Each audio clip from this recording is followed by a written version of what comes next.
La partie 4 de Jojo Bizarre Adventure, et ben en vrai, c'est la plus bizarre. Remettons-nous dans le contexte. On vient de regarder la partie 3.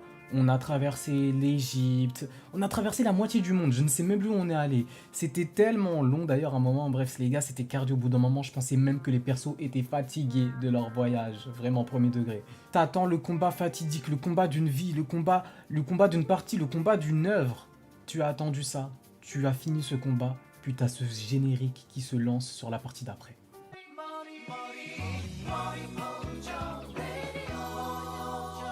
Et à partir de ce moment-là, en vrai, t'as plusieurs choix. Soit tu continues l'œuvre, t'as regardé 2-3 épisodes, t'as kiffé l'ambiance de Morio et bah tu continues avec Josuke. Sinon, t'en as d'autres comme moi qui ont regardé 2-3 épisodes et qui ont fait une pause. J'ai fait une pause ou sinon il y en a qui arrêtent littéralement. Moi, personnellement, j'ai eu du mal. En fait, le changement qu'il y a entre la partie 3 et la partie 4, faut la tank.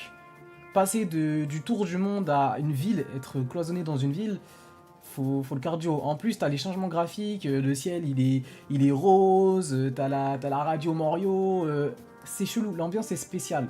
Mais c'est ça qui fait la beauté de l'œuvre et l'authenticité de Jojo, c'est que t'en as pour tout le monde. Chaque partie, t'as un truc qui change.